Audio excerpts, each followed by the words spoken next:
based on what you've experienced at camp so far, what are you looking forward to being different that could get the Renegades back to being a championship team?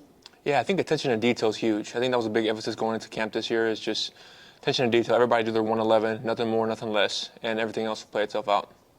So when it comes to how things played out last year, despite you having, just really great stats in terms of passing, you were leading the league, I believe. Are you looking forward to kind of splitting that in terms of sharing more responsibility with the run game? Yeah, ultimately, you never want to be one-dimensional as an offense.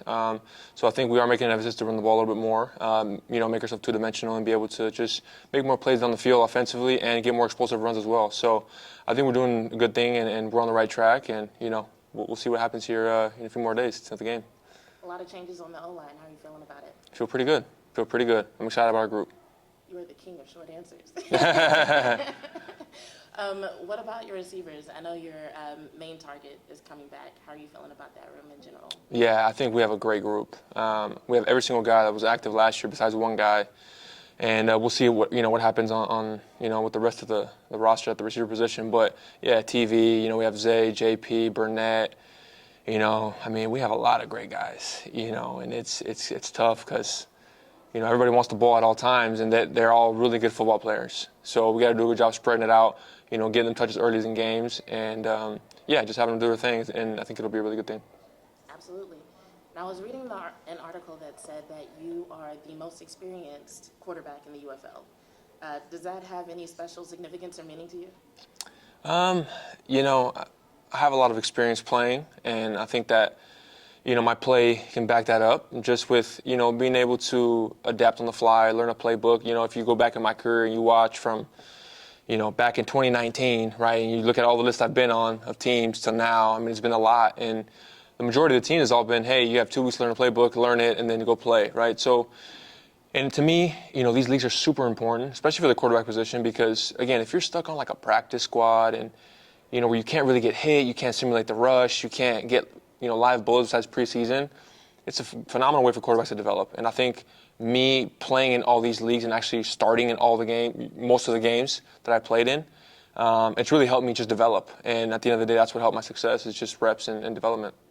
What about the guys who are on the bench behind you?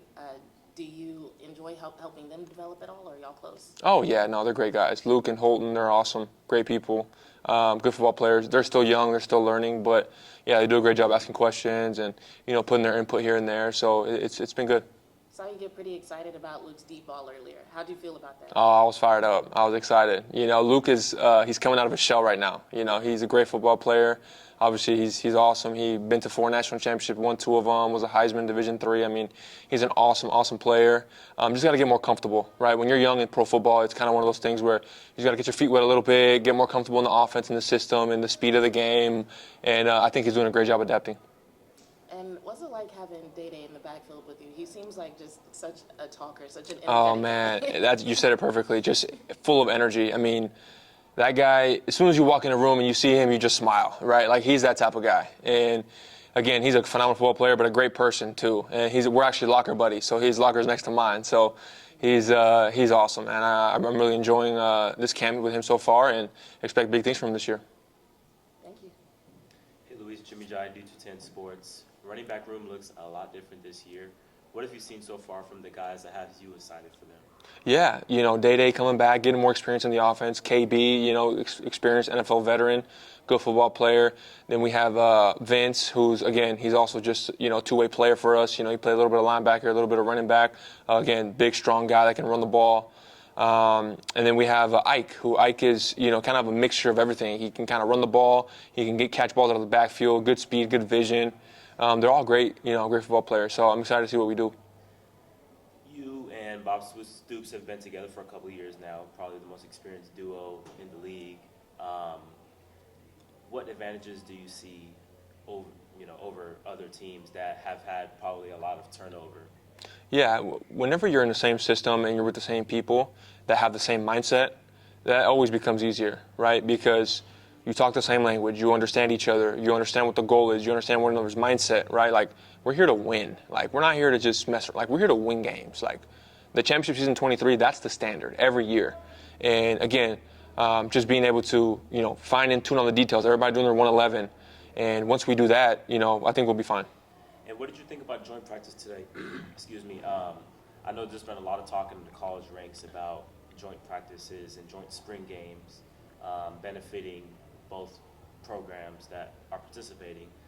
What advantages do you see in a joint practice that you probably won't see if you're just going against your defense? Yeah, you know, some players have like a switch. Like whenever you're going against somebody else and it's not practice, if technically it's practice, but you're going against another opponent, you see those guys elevate, right? And you know, that's not my place, but general managers and coaches, I mean, they see that. They see, okay, this guy's elevating. Whenever we play another team, he elevates his game to another level. And, you know, to me, that's good to see, right, from other guys that, you know, maybe aren't, you know, maybe stuck in the back in practice and, you know, they come, you know, game time or joint practice time and they, you know, ball out. So it's good to see those guys. But, yeah, I think it's great, you know. People get tired of hitting the same people every day. You know, it's kind of one of those things where you get tired of it, fights start happening. But when you go against another team, you get fired up for each other. And I think it was a really good thing today. Thank you. Carlos, ¿tienes una pregunta? Sí, ¿qué tal? Muy buenas tardes, Carlos Nava de ESPN. Hola, Carlos. Ha sido veterano de esta liga prácticamente desde su formación ya antes, cuando la XFL, la UFL.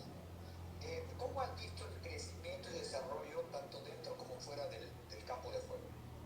Sí, puede estar en el mismo sistema por 3 años, pues se me hace el trabajo más fácil. Cuando yo como quarterback sé el sistema y sé dónde ir con la pelota y tengo el timing con los receptores y todo se hace más fácil. Y también estando con Stoops, Chuck Long, y todos los coordinadores y los entrenadores, pues se hace más fácil porque ya sabemos cómo pensamos y cuando hacemos el game plan lo hacemos juntos y sabemos cómo comunicar y ser coworkers con cada uno. En esta temporada, ¿cuál crees que es el principal reto para ti como quarterback de los Renegades? A ver, ¿otra vez, Carlos? En esta temporada que está por comenzar, ¿cuál va a ser tu principal reto como quarterback de los Renegades? Has puesto récords, has ganado campeonatos. ¿Qué es lo que más, cuál va a ser el bigger challenge?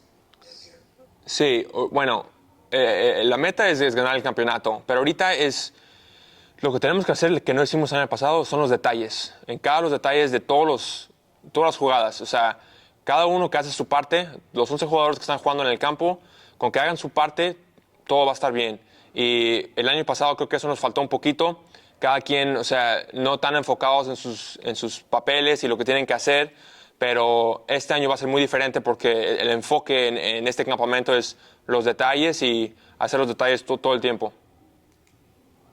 Luis, sé que está por presentar de manera oficial el libro que representa básicamente tu competencia, tu viaje en el fútbol americano.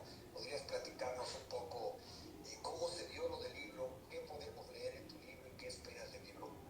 Sí, pues ya tengo mucho tiempo pensando en hacer un libro, sabiendo que mi historia pues es algo pues no de lo normal, ¿verdad? De no jugar fútbol en la preparatoria y luego el junior college y luego como del boliche y cómo le hice. Y yo desde chico siempre tenía una journal y tomaba notas de eventos que pasaban. Es como si ya sabía que iba a ser un libro o algo. Pero sí, no, el libro ya va a salir y pues el 27 de marzo va a salir el libro y se va a consistir de toda mi vida, desde chico hasta la fecha, de todo lo que he pasado emocionalmente, físicamente y cómo puede ser overcome, como le dice, adversity. Y yo pienso que este libro va a ser algo que no nada más atletas, pero o sea, un humano regular que no juega deporte también lo tiene que leer. Finalmente, Luis, en español, la última que hago, ¿cuál ha sido precisamente el principal reto, la principal adversidad que has tenido que enfrentar para llegar en el deporte hasta donde estás? El cambio de equipos todo el tiempo. O sea, tener que ir a un equipo y luego cortar, y luego otro equipo, cortar, otro equipo, y luego la liga no sirve, y luego otra vez. O sea, ese movimiento que pasa tanto tiempo con familia y todo eso es algo difícil. O sea, es algo que tienes que tener mucho soporte de la familia para poder hacer lo que estoy haciendo ahorita.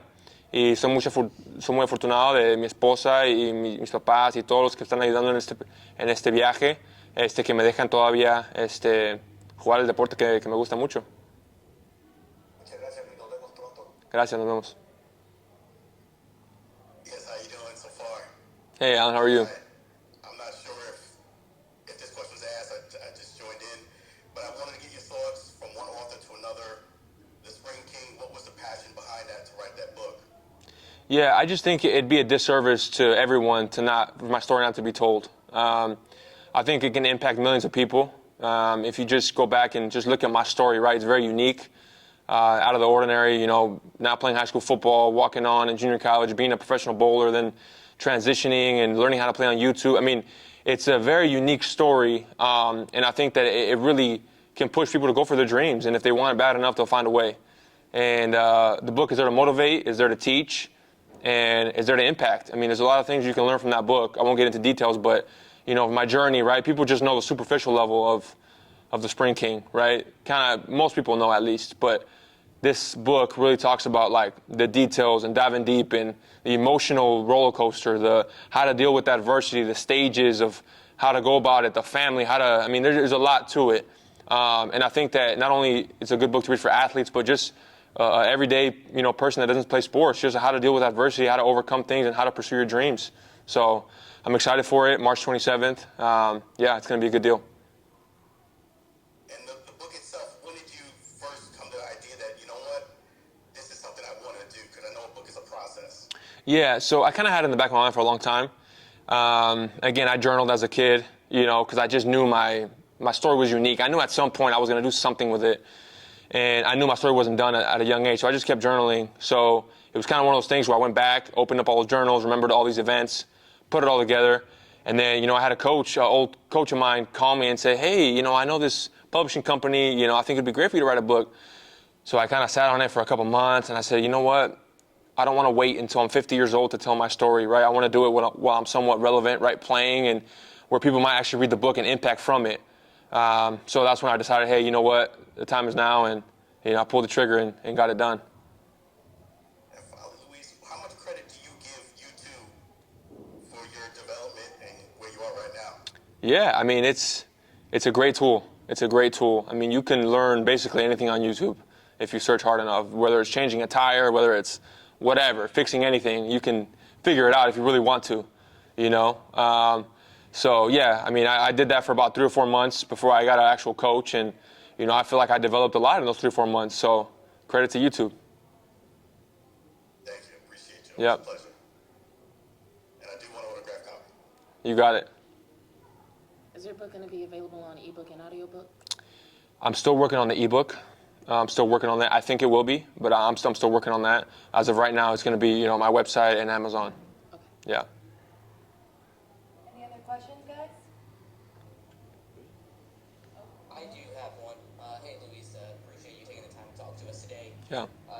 Curious to get your opinion on some of the changes to the offense in Arlington this year. You've got some new offensive linemen. You've got a couple new running backs. How's it been in camp with those guys, getting to work with them, and kind of just getting to learn how they play? Yeah, no, I think it's been a really good transition. A lot of those guys have experience, and, you know, I've played in the NFL and understand our scheme, and I think that's a really positive thing. There wasn't a lot of learning when they came in. It was just knowing the terminology, but the schemes are the same. Gap schemes, you know, zone schemes, whatever it is. I mean, it's all the same to them because those guys all have NFL experience. At least most of them do. But it's been good to see. It's been good to see. You know, we have a big emphasis this year to try to run the ball a little bit more to make ourselves more two-dimensional. And, yeah, no, I think I'm excited for those guys and see what they can put on tape, and excited for week 1. What have you seen out of the backfield specifically with Caleb Milage and Ike Aragorn being a couple of new guys, and then P.A. Hunter as well as a guy that showed some potential last year but then got hurt? Yeah, so I'll start with KB. KB is a powerful, fast back. He can do it all. He's he's a bigger guy. He's about 6'2", probably 200-something pounds. Really fast. Understands protections really well, which that makes him feel really good. And yeah, no, I mean, he's very explosive and smart guy. So I'm excited to see him run. Day-Day's Day-Day. We know he's a jitterbug, man. He's fast, energetic, full of energy, can go. He breaks a couple tackles and he's gone. No one's catching him. So I'm excited to have him back. And then Ike's kind of like a mixture of both of them. He can catch the ball in the backfield. He's fast. He has good vision. So again, I think I feel pretty good about that group and excited to see what they can do. Appreciate it. Thank you. Yeah, of course. Anything else, guys? Last question? Yeah, I have a question.